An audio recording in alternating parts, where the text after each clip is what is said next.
राजनेता ये जो डायलॉग बोलते हैं कि हम इनको चिमटे से नहीं छुएंगे, हम इनको बात नहीं करेंगे, फिर वो वापस आ जाते हैं, फिर वो साझा कार्यक्रम बना लेते हैं, साझा मंच साझा करते हैं। तो नेताओं की ये बातें क्या जनता को याद नहीं रहती? या नेताओं को लगता है कि जनता तो इतनी मूर्ख हो गई है, इतनी हम हमारे लिए इतनी दीवानी हो गई है, जो हम कहेंगे वो मान लेगी? क्या नेताओं के मन में क्या आता होगा? लालू यादव ने और तेजस्वी यादव ने क्या कोई ऐसा वक्तव्य दिया है जिसका नतीजा ये सीधे सीधे जो इसको प्रमाण के तौर पर ये आ सके कि नीतीश कुमार महागठबंधन छोड़ने वाले हैं? अगर नीतीश कुमार एनडीए में चले गए तो अभी हार जाएंगे, अलग अलग लड़े तब भी हार जाएंगे। ममता बनर्जी ने कह दिया कि हम तो बंगाल में अकेले लड़ेंगे। बंगाल का जो चुनावी नतीजा होगा उसमें कोई विशेष फर्क नहीं पड़ने वाला। राम मंदिर के बाद जिस तरह का माहौल बनाने की कोशिश की गई कि पूरा सब कुछ राम में हो गया, बीजेपी के पक्ष में हो गया। आज 22 तारीख को हुआ, 5 दिन के अंदर आपको नहीं लगता वो ज्वार बहुत तेजी के साथ कम हुआ? आप बताइए, अगर राम मंदिर की वजह से ही मोदी जी को चुनाव जीत जाना है तो नीतीश कुमार की जरूरत क्यों है? या फिर ऐसा भी तो हो सकता है कि वो नीतीश को जोड़कर ही 400 पार कर रहे हो। इस बार अगर मायावती जैसे वो कह रही हैं अकेले लड़ेंगी, तो जो वोट बैंक उनका शिफ्ट हुआ बीजेपी में, अगर वो अपने पास ही रोक लेती हैं, तो इससे तो इंडिया गठबंधन को फायदा होगा। अब मायावती अगर कोई राजनीति में सक्रिय हो और जनाधार को ये विश्वास दिलाएं कि आप हमको अगर वोट देंगे तो हम सत्ता के नजदीक पहुंचेंगे, फायदा होगा, तो बात समझ में आती है। 2022 में वो निष्क्रिय नहीं। अगर दलित वोट मायावती से खिसका, तो फिर क्या वो बीजेपी के साथ जाएगा? मायावती कुछ नहीं मिलने वाला। 2024 में दक्षिण में जो डेंट पड़ने वाला है भारतीय जनता पार्टी को, कर्नाटक है, तेलंगाना है, उसकी भरपाई करना चाहती है वो नीतीश के संग ये खेल करके या किसी और के साथ ये खेल कर। नमस्कार, मैं हूं संजय शर्मा। आप देख रहे हैं 4 PM न्यूज नेटवर्क। अब की बार 400 पार। मैं नहीं कह रहा, प्रधानमंत्री नरेंद्र मोदी जी ने कहा, छोटे चाणक्य अमित शाह जी ने कहा कि इस बार तो 2024 में तो 400 पार। राम मंदिर में जब प्राण प्रतिष्ठा हुई तो सब भक्तगण जुट गए कि अब की बार 400 पार। सबको लगने लगा इतना बढ़िया माहौल है, इतनी बढ़िया भगवान राम में हो गया पूरा देश। गोदी मीडिया दिन भर दिखा रहा है राम मंदिर, तो अब तो 400 का आंकड़ा पार। लेकिन फिर पता चला कि भारतीय जनता पार्टी के छोटे से बड़े नेता बिहार में परेशान हैं। नीतीश बाबू को अपनी तरफ लाने के लिए व्याकुल है। वही नीतीश बाबू जिसके लिए 1 महीने पहले अमित शाह ने कहा था, नीतीश बाबू, लल्लन सिंह जी, जिंदगी में अब भारतीय जनता पार्टी के दरवाजे आपके लिए नहीं खुल सकते, दरवाजे बंद हैं। और तमाम भाजपा के नेताओं ने नीतीश कुमार को इतना अपशब्द कहे, इतना बुरा बुरा कहा कि लगता था कि कभी ये सामने पड़ जाएंगे नीतीश के तो क्या करेंगे। अब वही भारतीय जनता पार्टी के नेता नीतीश के बारे में अच्छा अच्छा कहने लगे हैं। लेकिन बड़ा सवाल ये कि क्या यह मनोवैज्ञानिक युद्ध है? नीतीश ने अभी फैसला नहीं लिया, लेकिन गोदी मीडिया के चैनल तय करने लगे कि ये तो गठबंधन टूट गया, अब तो लालू ने ये दांव चल दिया, अब नीतीश ने ये दांव चल दिया, अब भाजपा ने ये काम कर दिया। और फिर इस सब के बीच क्या उत्तर प्रदेश में भी कोई ऐसा समीकरण बन रहा है जो साहेब को और छोटे साहेब को परेशान कर रहा है? क्या दक्षिण के राज्यों में बीजेपी की एंट्री पूरी तरह से बंद हो गई है? और फिर ये हालात रहे तो फिर कैसे बहुमत आएगा भारतीय जनता पार्टी का?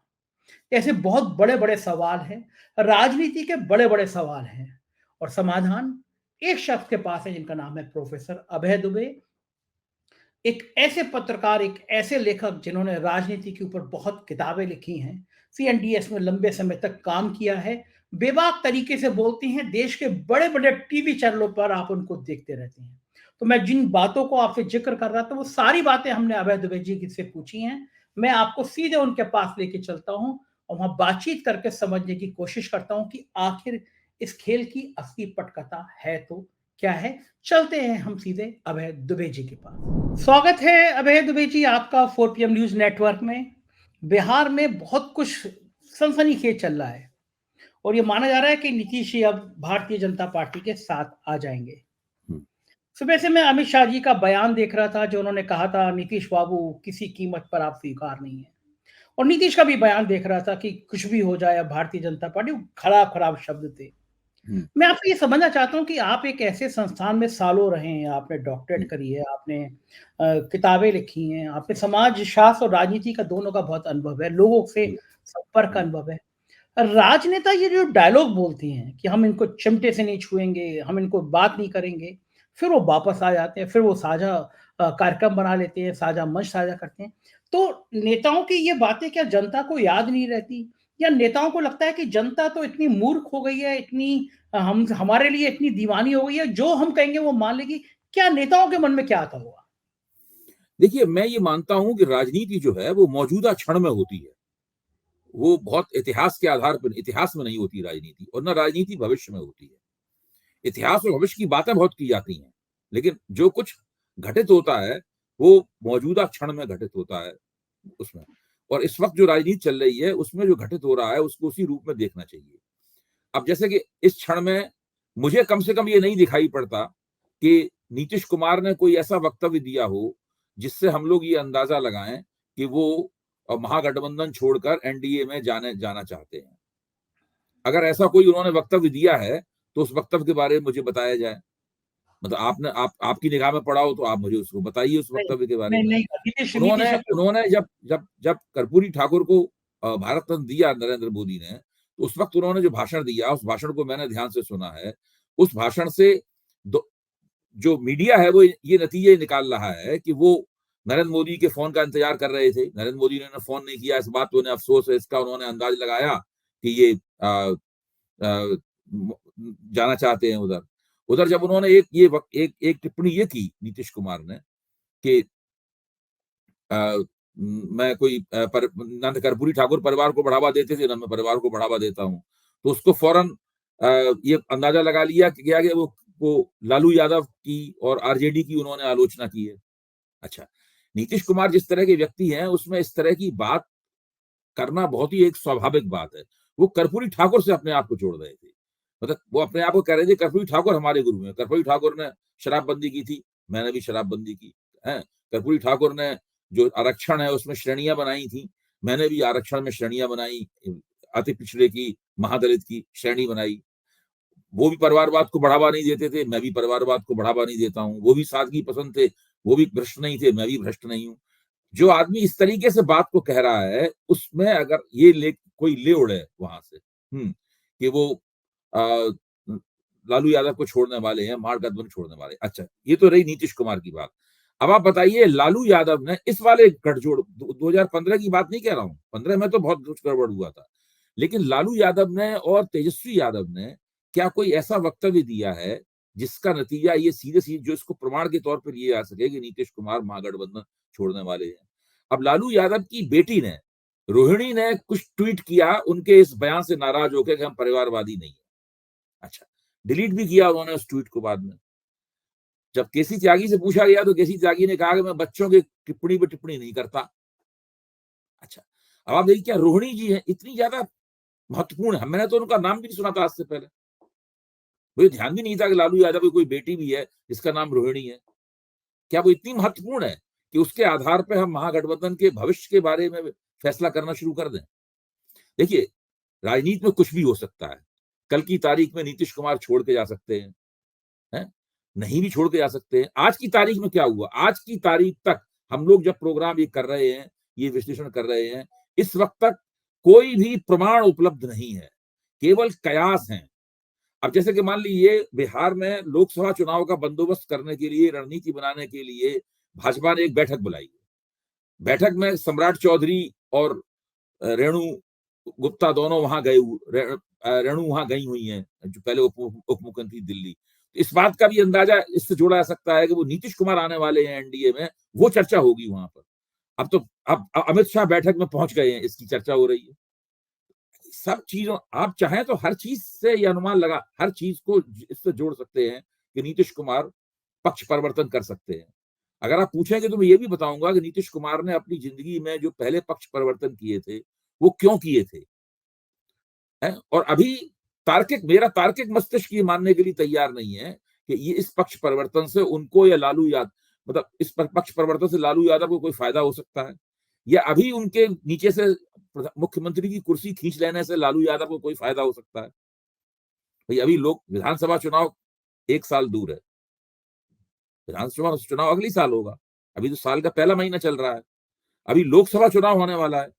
अगर अगर लालू यादव अभी उनके नीचे से कुर्सी खींच लेंगे तो जाहिर है कि लालू नीतीश कुमार से उनका अलगाव हो जाएगा। जब 2014 में नीतीश लालू और उसके दो ही नतीजे हो सकते हैं, या तो नीतीश कुमार एनडीए में चले जाएं या अकेले लड़ें। है? दोनों ही हालत में लालू यादव का तो सुपड़ा साफ है। लोकसभा चुनाव में एक भी सीट नहीं मिलेगी, सब हार जाएंगे पूरे के पूरे। अगर नीतीश कुमार एनडीए में चले गए तो अभी हार जाएंगे, अलग अलग लड़े तब भी हार जाएंगे। 2014 में अलग अलग लड़े थे, हार गए थे बुरी तरह। 2019 में नीतीश कुमार एनडीए में थे, तब भी वो लोग हार गए, तब भी गैर भाजपा विपक्ष यानी आरजेडी बुरी तरीके से हार गया था। कि लोकसभा चुनाव का जो पूरी बिसात होती है वो अलग तरह की बिसात होती है। तो एक राजनीतिक समीक्षक के तौर पर अभी तक मुझे इस बात का कोई प्रमाण नहीं मिला है कि नीतीश कुमार एनडीए में जाने वाले हैं। हो सकता मैं गलत साबित हो सकता वो कल परसों नरसों एक हफ्ते में एनडीए में चले जाएं। बार बार तारीखें दी है। और एक और बात ध्यान कीजिए, नीतीश कुमार अगर एनडीए में जाएंगे तो क्या वो इतनी ज्यादा उसकी चर्चा होगी तब जाएंगे एनडीए में? यानी सुशील मोदी भी कह रहे हैं कि दरवाजे खुले हैं, अमित शाह ने भी कहा कि भाई कोई प्रस्ताव आओ तो विचार कर सकते हैं, जीतन राम मांझी भी कह रहे हैं कि नीतीश कुमार है तो पलटू राम, लेकिन आएंगे तो हमें उनको आने पे आपत्ति नहीं होगी। क्या इस तरीके के वक्तव्य दिए जाएंगे तब नीतीश कुमार जाएंगे एनडीए में? नीतीश कुमार ने अभी जो एनडीए छोड़ा था उससे पहले किसी को भनक लगी थी कि एनडीए छोड़ने वाले? हाथों के तोते उड़ गए थे सुशील कुमार मोदी के और अमित शाह दोनों के। एनडीए छोड़ने से पहले नीतीश कुमार और अमित शाह की बातचीत हुई थी, जिसमें नीतीश कुमार ने भनक नहीं लगने दी थी वो क्या करने वाले हैं। सारी उनकी चाणक्यगिरी धरी रह गई थी उनकी।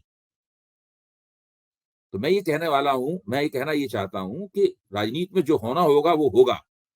हम लोग अगर अपनी गलत समीक्षा कर रहे हैं तो अपनी गलती मान लेंगे। भाई हमारे पास कोई सीआईए टाइप जासूसी एजेंसी तो है नहीं जिसमें जासूस भेज के हमने पता लगा लिया है ना। हमारे पास ऐसी कोई मशीन है जिसमें हम देख लें नीतीश कुमार के दिमाग में क्या चल रहा है, और सुशील मोदी के दिमाग में क्या चल रहा है, और अमित शाह के दिमाग में क्या चल रहा है, लालू तेजस्वी के दिमाग में क्या चल रहा है। जो राजनीतिक परिस्थिति है उसके मुताबिक मेरा मानना यह है कि नीतीश कुमार इंडिया गठबंधन में रहेंगे। इंडिया गठबंधन एनडीए से अलग तरह का मोर्चा है। एनडीए में भाजपा का इतना प्रभुत्व है कि दूसरी किसी भी पार्टी को चू करने की भी ना मोहलत है, ना इजाजत है, और ना ही कोई उनकी अगर वो चू करेंगे तो कोई उनकी कुछ उससे फर्क पड़ेगा। सब चुपचाप भाजपा के कार्यकर्ता की तरह बैठते हैं, मोदी जी भाषण देते हैं, उसके बाद उठ के चले जाते हैं। जबकि इंडिया गठबंधन जो है वो बराबर की ताकत वाले नेताओं और पार्टियों का गठबंधन, कोई किसी से दबता नहीं है। अगर किसी कोई आपत्ति होती है तो वो कहता है और मीडिया उसको ले उड़ता है, कि मीडिया को लगातार भाजपा का ये एजेंडा पूरा करना है कि भाई इंडिया गठबंधन कमजोर है, इसमें आपसी मतभेद है, ये इतनी एकता टूटने वाली है। उनकी एकता टूटने वाली है तो जब से बना है तब से कहा जा रहा है। कितने दिन हो गए उनकी, उसकी गति धीमी है। बहुत से काम जो इंडिया गठबंधन को करना चाहिए तो उसने नहीं किए हैं, सही बात है। इससे भरोसा भी उसकी क्षमताओं में कम हो गया है, लेकिन आज तक एकता तो नहीं टूटी। एक भी नेता जो इंडिया गठबंधन में गया था एक भी वापस बाहर नहीं आया। लेकिन वो जैसे लोग कहते हैं, जैसे ममता बनर्जी ने कह दिया कि हम तो बंगाल में अकेले लड़ेंगे, तो लोगों ने कहा यह भी एक इंडिया गठबंधन के टूट का नतीजा है। भगवंत मान ने कह दिया कि हम अच्छा, पंजाब में अब आप अकेले लड़ेंगे। देखिए, क्या इसका हम लोग पहले भी इस पर चर्चा कर चुके हैं। अगर दो सीटें मांगी थी, 2 सीटें देने कहा था ममता बनर्जी ने, 2 सीटें कांग्रेस की थी। कांग्रेस शायद 5 सीटें मांग रही थी। अब जो भी उनमें सीटों का आदान प्रदान हो उसको छोड़ दें हम लोग। मेरा कहना है कि अगर वो लोग सीटें दे देते हैं तब भी ठीक है, और अलग अलग भी सब भी लड़ते हैं तब भी बंगाल का जो चुनावी नतीजा होगा उसमें कोई विशेष फर्क नहीं पड़ने वाला है। बंगाल में इस तरह की राजनीतिक परिस्थिति है, उसमें गठजोड़ हो या ना हो, तालमेल हो या ना हो, इससे कोई विशेष फर्क नहीं पड़ने वाला है। यही पंजाब की स्थिति है। अब प्रगट सिंह को आप जानते हैं, वो भारतीय हॉकी टीम के कप्तान थे और बड़े जबरदस्त रक्षक खिलाड़ी थे, डिफेंडर थे, बहुत दुनिया के टॉप मोस्ट डिफेंडर थे और बड़े बुद्धिमान आदमी भी हैं। उन्होंने अभी एक वक्तव्य में ये उन्होंने कहा कि भाई पंजाब की स्थिति अलग तरह की है, वो अन्य प्रदेश देश के अन्य प्रदेशों की तरह नहीं सोचता। पंजाब एक अलग तरह का प्रांत है। जो चीज दूसरे प्रांतों के लिए ठीक है वो पंजाब के लिए जरूरी नहीं ठीक हो। तो उन्होंने उसका व्याख्या करके बताया कि पंजाब में नंबर 1 पार्टी आम आदमी पार्टी है, नंबर 2 पार्टी कांग्रेस है, नंबर 3 पार्टी अकाली है और number 4 party Bharatiya Janata party है। इस बात की क्या तुक है कि पहले और दूसरे नंबर की पार्टियां नंबर 4 की पार्टी के खिलाफ गठजोड़ करें। तो अब हाँ, पंजाब में भी अलग, पंजाब में भी हो सकता है गठजोड़ ना हो। तो ये मैं इस दृष्टि से देखता हूँ। अच्छा, ये बिल्कुल एक बात, बड़ा सवाल ये है कि राम मंदिर के बाद जिस तरह का माहौल बनाने की कोशिश की गई, कि पूरा सब कुछ राम में हो गया, बीजेपी के पक्ष में हो गया। आज 22 तारीख को हुआ, 5 दिन के अंदर आपको नहीं लगता वो जार बहुत तेजी के साथ कम हुआ? मैं टीवी चैनल देख रहा था, गोदी मीडिया के चैनलों पे भी मंदिर की खबर नहीं आ अच्छा, रही आप है। बताइए, अगर राम मंदिर की वजह से ही मोदी जी को चुनाव जीत जाना है तो उन्हें नीतीश कुमार की जरूरत क्यों है? आप बताइए, आखिरकार ऐसी क्या जरूरत पड़ी कि भाजपा को लग रहा है कि नीतीश कुमार अगर आ जाए हमारे यहाँ, है, तो हमारा ज्यादा राजनीतिक परिणाम, हमारे चुनावी परिणाम ज्यादा अच्छे होंगे। तो भगवान राम उन्हें जिता रहे हैं, उनको सब जगह रामलला को उन्हें आशीर्वाद प्राप्त है, और देश की आत्मा और देश की चेतना को बहुत जबरदस्त उछाल मिला है राम मंदिर बनने से, और वो मोदी जी ने दिलवाया है। तो अब सवाल ये है, नीतीश कुमार की उन्हें आवश्यकता है क्यों? क्या जरूरत है? बच्चा बच्चा दे रहा है भाजपा को वोट। जब बच्चा बच्चा भाजपा को वोट दे रहा है, और वो दिन रात 5-5 7-7 3-3 लाख 5-5 लाख लोगों के वहां पे दावा कर रहे हैं कि वो वहां पे दर्शन करा रहे हैं। अब तो वो दावेदारियां भी बंद हो गई हैं, भीड़ भी दिखाई, टीवी भी दिखाई देना बंद हो गई है वो वाली। तो मैं ही जानना चाहता हूं कि नीतीश कुमार जैसे नेताओं की उन्हें क्यों क्यों आवश्यकता है? बात तो सही है आपकी कि जब वो हाँ, कह रहे थे कि अब की बार 400 पार, हाँ। तो जब 400 पार है तो नीतीश के कैलकुलेशन, या फिर ऐसा भी तो हो सकता है कि वो नीतीश को जोड़कर ही 400 पार कर रहे हो। लेकिन नीतीश तो 2022 में छोड़ गए थे। हाँ। नीतीश ने आज नहीं छोड़ा है। नीतीश तो 2022 में छोड़ गए थे, इसमें 2023 पूरी गुजर गई है, 2024 शुरू हो गई है। अच्छा, लग रहा है आपको अभय जी, लग रहा है आपको कि भारतीय जनता पार्टी के अंदर कहीं कोई बेचैनी है, कोई परेशानी है? इतना आसान नहीं लग रहा है इस बार देखिए, उनको। मैंने तो ये बिल्कुल एक तथ्यात्मक बात मैं आपके सामने रख रहा हूं। 11 राज्यों में भारतीय जनता पार्टी ने जो प्रदर्शन किया था, वो प्रदर्शन 2024 में उन्हें दोहराना है। उन 11। 11 राज्यों में से दोहराना है। अगर नहीं दोहराएंगे तो सीटें कम हो जाएंगी। उन 11 राज्यों में से 3 राज्य ऐसे हैं जो अब 2019 जैसे नहीं रह गए हैं। कौन उनमें कौन एक से? बिहार है, एक कर्नाटक है, एक महाराष्ट्र है। अब भाजपा की पूरी पेशबंदी ये है कि उनको भी 2019 की शक्ल में ले आए लौटा के। उसके लिए कर्नाटक में उन्होंने देवगौड़ा से समझौता किया है। महाराष्ट्र में उन्होंने दो पार्टियां तोड़ी हैं, और राहुल नार्वेकर ने एक एक फैसला दिया है, जिस फैसले में जो उद्धव के विधायक हैं उनको भी मजबूर हो गए हैं वो कि वो एकनाथ शिंदे के मातहत हो जाएं। वो एक बहुत ही चतुराई भरा फैसला है। और बिहार में सारा दांव पेच नीतीश कुमार के ऊपर चल रहा है। इसीलिए मैं कहता हूं कि ये बहुत बड़े पैमाने पर होने वाला मनोवैज्ञानिक युद्ध है। ये मनोवैज्ञानिक युद्ध यूपी में भी हो रहा है। हम्म। यूपी में मायावती इस मनोवैज्ञानिक युद्ध के केंद्र में है। अभी तक देखने में नजर आता है कि इस मनोवैज्ञानिक युद्ध में भाजपा की जीत हो रही है। आगे क्या होगा मैं नहीं कह सकता।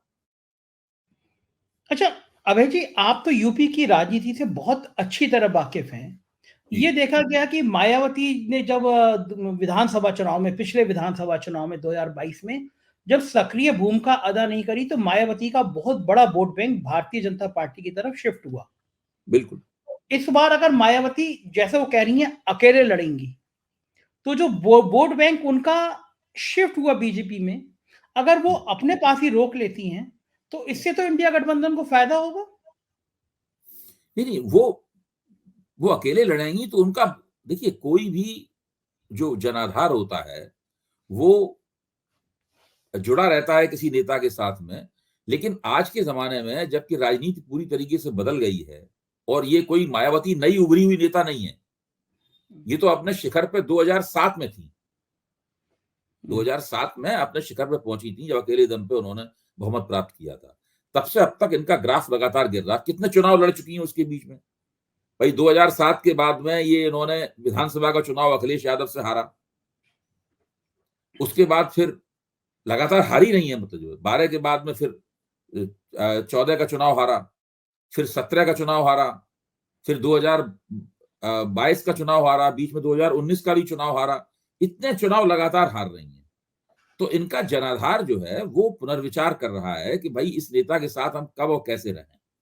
अब मायावती अगर कोई राजनीति में सक्रिय हो और जनाधार को ये विश्वास दिलाएं कि आप हमको अगर वोट देंगे तो हम सत्ता के नजदीक पहुंचेंगे, फायदा होगा, तो बात समझ में आती है। 2022 में वो निष्क्रिय नहीं, उनका सूपड़ा साफ हो गया, उनका वोट सबसे ज्यादा नीचे गिर गया, कुछ नहीं मिला उनको चुनावी नतीजे के तौर पर। अब वो एक बार फिर कह रही कि हम अकेली रहेंगी, तो उनको फिर कुछ नहीं मिलेगा। सारा वो गलत विश्लेषण है, तमाम मायावती समर्थक बुद्धिजीवी अंग्रेजी के अखबारों में लिख रहे हैं। जो अंग्रेजी के अखबारों में लिखा जा रहा है वो सारा गलत विश्लेषण है। वो केवल मायावती ने जो स्टैंड लिया है उस स्टैंड को एक्सप्लेन करने, उस स्टैंड का समर्थन करने के पक्ष की कोशिश करने के अलावा कुछ नहीं है। अच्छा, अगर दलित वोट मायावती से खिसका तो फिर क्या वो बीजेपी के साथ जाएगा या समाजवादी पार्टी के साथ भी भाई जाएगा? अगर जहां पे समाजवादी पार्टी का कैंडिडेट मजबूत होगा और दलित कैंडिडेट होगा, वहां दलित वोट समाजवादी पार्टी को ज्यादा मिलेगा। भाई जितनी भी अनुसूचित जाति वाली आरक्षित सीटें हैं वहां समाजवादी पार्टी भी दलित कैंडिडेट ही खड़ा करती है ना। जहां पे समाजवादी पार्टी के दलित कैंडिडेट को यादव, मुसलमान और दूसरे वोट मिलकर उसे लगेगा ये जीतने की स्थिति में है, वहां दलित वोट उसको चला जाएगा, बाकी दलित वोट बीजेपी में चला जाएगा। मायावती को कुछ नहीं मिलने वाला है, अच्छा, क्योंकि ये मायावती को ना ज्यादा वोट मिलेगा क्योंकि वो गठजोड़ में नहीं है। मायावती को कोई मुसलमान वोट नहीं मिलेगा, मुसलमान वोट मिलेगा तो अखिलेश को मिलेगा या मुसलमान वोट कांग्रेस को मिलेगा, और उन दोनों के बीच में समझौता होगा तो उनके गठजोड़ को मुसलमान वोट मिलेगा। मायावती को क्यों मुसलमान वोट मिलेगा? अच्छा, मायावती ने अगर बहुत सारे मुसलमान प्रत्याशी खड़े कर दिए तो? इससे क्या होता है? बहुत सारे मुसलमान प्रत्याशी तो ओवैसी भी खड़े करते हैं, ओवैसी भी तो खड़े कराएंगे मुसलमान प्रत्याशी। क्या आप समझते हैं यूपी में ओवैसी नहीं खड़े कराएंगे मुसलमान प्रत्याशी? ओवैसी भी खड़े करेंगे। कुछ कुछ जहां अगर मायावती ने कोई ऐसा मुसलमान कैंडिडेट खड़ा किया है जिसके जीतने, जो स्पष्ट रूप से जीतता हुआ दिखाई दे रहा है, तो उसको जाएगा मुसलमान वोट। तो ये परिस्थिति ऐसी, देखिए एक तो होता है कि उम्मीदवार अपने दम पर चुनाव जीतता है। ऐसी बहुत से निर्वाचन क्षेत्र होते हैं जहां उम्मीदवार, उसकी विशेषता ये होती है, उम्मीदवार लोगों को लगता है ये जिताऊ कैंडिडेट है तो बहुत सारा वोट उसको उसकी तरफ आता है। लेकिन पार्टी के दम पर मायावती किसी को नहीं जिता पाएंगी। वो जिता सकती हैं अगर वो विपक्ष के साथ गठजोड़ में चली जाए, तब वो अपनी पार्टी और गठजोड़ के दम पे भी कई उम्मीदवारों को जिता पाएंगे। तो अखिलेश यादव सहज होंगे अगर इंडिया गठबंधन में बात होती है मायावती को लाने की? भाई ये सहज ना सहज होना, पहले बातचीत हो, मायावती की तरफ से एक ओपनिंग मिले, बातचीत हो, वो लोग बैठे हैं, वो लोग पहले भी गठजोड़ में रह चुके हैं, सबको पता ही है इस बात को। मायावती क्या कांग्रेस के साथ भी गठजोड़ कर चुकी हैं, मायावती सपा के साथ भी गठजोड़ कर चुकी हैं। वो तो देखिए राजनीति में कुछ भी नामुमकिन नहीं है। अभी कठिन लगता है देखने में कि अखिलेश यादव एसपी बीएसपी में गठजोड़ मुश्किल होगा, लेकिन अगर सबकी, उन लोगों को लगता है कि इसकी जरूरत है तो वो लोग जरूर नेता के लोग गठजोड़ कर लेंगे। क्या लगता है आपको कि 2024 में दक्षिण में जो डेंट पड़ने वाला है भारतीय जनता पार्टी को, कर्नाटक है, तेलंगाना है, उसकी भरपाई करना चाहती है वो नीतीश के संग ये खेल करके या किसी और के साथ ये खेल करके? देखिए वो भरपाई नीतीश नीतीश बिहार में तो 40 में से 39 सीटें दोनों ने मिलकर जीत ली थी। वहां तो उन्हें इतनी सीटें जीतनी है, इससे भरपाई नहीं होगी, ये तो पुराना जो जीता है वो वापस होगा। अगर कर्नाटक में सीटें कम होती हैं तो उसकी भरपाई कहीं और से न करनी होगी। अगर तेलंगाना में 4 की बजाय तेलंगाना में सीटें कम होती हैं तो भरपाई कहीं और से करनी होगी। पश्चिम बंगाल में सीटें कम होती हैं तो भरपाई कहीं और से करनी होगी। उड़ीसा में सीटें कम होती हैं तो भरपाई कहीं और से करनी होगी। असम में कुछ सीटें अगर कम होती हैं तो भरपाई कहीं और से करनी होगी। बिहार से भरपाई नहीं होगी, बिहार से होगी तो कमी होगी, उसकी भरपाई इन्हें कहीं और से करनी पड़ेगी। तो दक्षिण में ये बार-बार जो प्रधानमंत्री जी दौरा कर रहे थे राम मंदिर के प्राण प्रतिष्ठा से पहले, उसका मकसद क्या था? जब पता था नहीं जीतेंगे? मतलब ये है कि वो दौरा कर रहे हैं वहां पे क्योंकि भारतीय जनता पार्टी को एक अखिल भारतीय पार्टी वास्तविक स्तर में बनाना है। दक्षिण भारत में वो कर्नाटक में आके रुक जाता है उनका रथ, और कर्नाटक में भी कोई जरूरी नहीं है कि उनको पहले ऐसा प्रदर्शन वो कर पाए, मुश्किल है उनके लिए पहले ऐसा प्रदर्शन करना। तो कोशिशें तो सब नेता लोग करते ही हैं अपनी।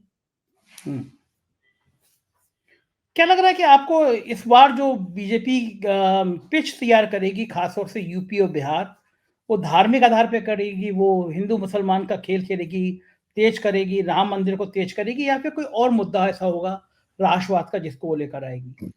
भाई मुख्य तौर पर एक राष्ट्रवादी, हिंदूवादी, राष्ट्रवादी मिला-जुला एक माहौल बनाया गया है बहुत बड़े पैमाने पर। और खास तौर से भाजपा जिसको अपना प्रभाव क्षेत्र मानती है, उसमें भाजपा की कोशिश ये है कि उसके अंदर उसको उसका लाभ मिले। लाभ मिलेगा भी, मैं ये मानता हूँ, लाभ मिलेगा भी, ऐसी बात नहीं कि लाभ नहीं मिलेगा। नुकसान तो कोई होगा नहीं राम मंदिर का उनको, लाभ ही मिलेगा जितना होगा। तो अभी तक उसकी यही कोशिश है कि उसका लाभ भाजपा को प्राप्त हो पाए, लेकिन बिहार की जो राजनीतिक शक्तियों का संतुलन है, उसमें मुश्किल लग रहा है। उत्तर प्रदेश में जो अखिलेश यादव ने पीडीए बनाया है, पिछड़ा, दलित, अल्पसंख्यक, इस पीडीए की क्या संभावना नज़र आ रही है अभय जी? ये देखिए, पीडीए इसमें देखिए काम कर पिछड़ा और अल्पसंख्यक तो उनके साथ है, आ सकता है और भी उनके लिए उन्हें कोशिश करनी पड़ेगी। जैसे कि जो विधानसभा चुनाव में उन्होंने जो एक छोटी-छोटी जातियों के नेताओं को और पार्टियों को अपने साथ जोड़ा था, तो उन्होंने पिछड़े वर्ग की एकता का एक अच्छा गुलदस्ता तैयार कर लिया था। इसका उन्हें बहुत लाभ हुआ। मैं उसके लिए उनकी प्रशंसा भी करता हूँ, जो उन्होंने नीति अपनाई थी उस वक़्त। लेकिन धीरे-धीरे करके वो लोग सब बाहर चले गए ज़्यादातर, भाजपा में लौट गए। तो ऐसी स्थिति में उन्हें फिर से पिछड़े वर्ग के लोगों को अपने साथ जोड़ना होगा। वो कैसे जोड़ेंगे, क्या जोड़ेंगे, ये मुझे नहीं पता है, लेकिन वो अगर नहीं जोड़ेंगे, तो वरना फिर वो एमवाई बन के रह जाएगा पूरा समीकरण। हुँ। मायावती भी उनके साथ जुड़ जाएँ, तो सीन ये बनेगा कि ये लोग जीत सकते हैं चुनाव, भाजपा को से कई सीटें छीन सकते हैं। फिर वो बहुत से छोटी बिरादरियों के लोग भी उस तरफ आकर्षित होंगे। अच्छा, ये जो छोड़ के गए थे अखिलेश यादव को, जैसे ओपी राजभर, हुँ। उनको मंत्री क्यों नहीं बना पा रही है बीजेपी? क्या खेल क्या है? बेचारे राजभर हमेशा वेटिंग में रह जाते हैं। हर बार लगता है इनको अब तो असली मंत्री बने। आप अब ये मुझसे बोले थे। इस चीज़ से अब राजभर भी बहुत उलझन में है ना इस वक़्त। हुँ, उनको भी नहीं समझ में आ रहा है कि उनको कुछ मिला तो नहीं। वही छोड़ के गए, उनको कुछ नहीं मिला। तो अब वो लोकसभा चुनाव में उनकी क्या भूमिका होगी, इसके बारे में पुनर्विचार कर रहे होंगे। दारा सिंह चौहान को भी क्या मिला? एक चुनाव वो हार गए, उसके बाद एमएलसी बना दिया, यही तो मिला। एमएलसी हुँ। बनना कोई बहुत बड़ी उपलब्धि है। वो नौनिया चौहानों के नेता हैं? तो एमएलसी बनना, तो मैं अगर वो इसी बात में संतुष्ट हो गए कि हमें एमएलसी बना दिया, तब तो फिर मुझे उनके नेता होने पे ही संदेह है। तो आपको क्या लग रहा है इनके इनका वेटिंग टिकट कन्फर्म होगा, नहीं होगा राजभर का और दारा सिंह चौहान का? अभी तक नहीं शामिल किया, तो अब क्या शामिल करेंगे? लेकिन अगर इन लोगों ने अच्छी बार्गेनिंग की, अच्छी सौदेबाजी की, उन्हें धमकाना चाहिए, दबाव बनाना चाहिए अपना। जब वो हाँ, केंद्र को धमकाएंगे, दबाव बनाएंगे, अमित शाह से मुलाकात तो होती रहती है उनकी। हाँ, चाय अखबारों में खबरें पिलाते आती हैं, हैं, अमित शाह से मुलाकात हुई। चाय दारा सिंह पिलाई चौहान जाती की है, मुलाकात भी हुई थी, तब उनको वो एमएलसी बन गए। अब चाय ओम प्रकाश पिलाई। राजभर को भी कुछ दबाव डालना चाहिए ताकि उनको कुछ मिले।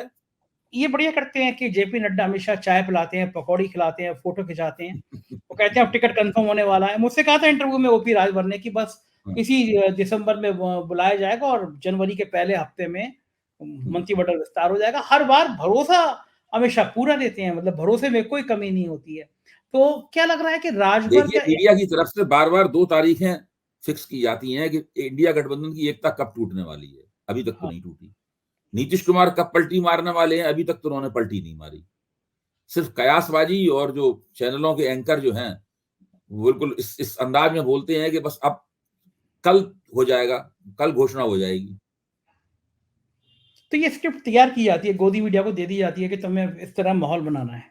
नहीं, मैं तो कह रहा हूँ, ये एक मनोवैज्ञानिक युद्ध है। ये एक मनोवैज्ञानिक युद्ध है जो विपक्ष की एकता के खिलाफ चलाया जा रहा है। बिहार के सीन में नीतीश कुमार इस मनोवैज्ञानिक युद्ध के निशाने पे हैं। वहाँ के सीन में, महाराष्ट्र के सीन में एनसीपी अजित पवार गुट और अजित पवार गुट उसके निशाने पे हैं? और उद्धव ठाकरे गुट उसके निशाने पे है। कर्नाटक में देवगौड़ा को उसने अपने साथ गठजोड़ में मिला लिया है। आपने देखा होगा जब प्राण प्रतिष्ठा हो रही थी, तो जो दक्षिण भारत के जो नेता दिखाई पड़ रहे थे, उसमें मुझे 2 ही नेता दक्षिण भारत के खास तौर दिखाई पड़े। तो चंद्रबाबू नायडू दिखाई पड़े और एक कुमारस्वामी दिखाई पड़े कर्नाटक के। हुँ। हाँ, तो ये मनोवैज्ञानिक युद्ध की तैयारी चल रही है और मेरे देखना ख्याल है। से ये मनोवैज्ञानिक युद्ध है। इस युद्ध में भाजपा को कामयाबी भी मिल सकती है। मैं ये नहीं कह रहा हूँ हाँ, कि ये बेकार जाएगा। हाँ, अगर नीतीश कुमार तय करते हैं हफ्ते 10 दिन में या 2-3 दिन में कि उन्हें एनडीए में जाना है, तो मैं कहूँगा कि वो युद्ध में भाजपा कामयाब हुई। ठीक बात है, बिल्कुल सही बात है। बहुत-बहुत शुक्रिया अभय जी, इतनी सारी राजनीतिक बातें हमारे दर्शकों को समझाने के लिए। Thank you. तो ये थे अभय दुबे जी, आपने सुना इनकी सारी बातें और कितने बेबाक तरीके से इन्होंने बताया कि गोदी मीडिया किस तरह मनोवैज्ञानिक खेल खेलने की कोशिश करती है, किस तरह मीडिया साहेब के लिए काम करती है। मुझको यकीन है ये चर्चा आपको पसंद आई होगी। चैनल को ज्वाइन कीजिएगा, सब्सक्राइब करिएगा, अपनी राय से ज़रूर अवगत कराइएगा। हमारे राज्यों के चैनल हैं 4 पीएम यूपी, बिहार, गुजरात, महाराष्ट्र, कर्नाटक, राजस्थान और मध्य प्रदेश और 4 पीएम बॉलीवुड भी। मुझे उम्मीद है आपका प्यार बना रहेगा। कमेंट करिएगा। Thank you.